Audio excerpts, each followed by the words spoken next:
have an IEP meeting today about my son's behavior goals, specifically around his goal of personal space, keeping his hands and his body to himself in peers' faces. We're seeing this behavior at home and at school, so I know that this isn't just a school setting, but he did not make significant progress on it from August to now. We're meeting today. As a parent, it's very easy to go in these meetings and just hear all of the things that are going wrong.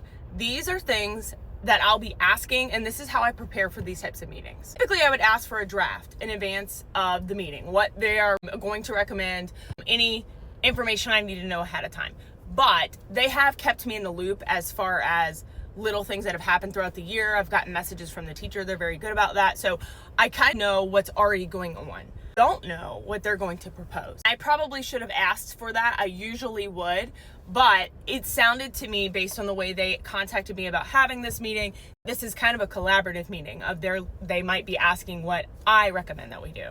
But if you've been in these types of situations, this is what I would ask. So first I'm gonna ask, what are we actually seeing? Now, I know I get messages from the teacher regularly about these behaviors, so I kind of have an idea, but I want to know, is it touching? Is it getting too close in their face? How often is this happening, daily or weekly?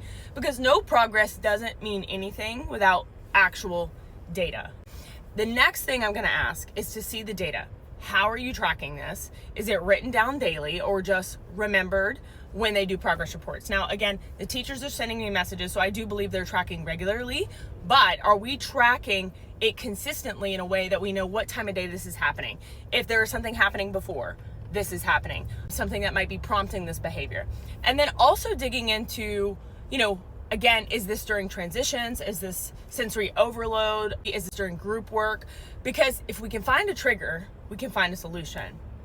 So moving from this, once they answer this question, I'm going to ask, what strategies are we using to teach this skill? Not to punish it, but to teach it. Are there visuals? Are there social stories? Is there peer modeling? When he does do it right, are we positively reinforcing it? Because if the same strategy isn't working for months, it's time to adjust the plan, which is the whole point of this meeting.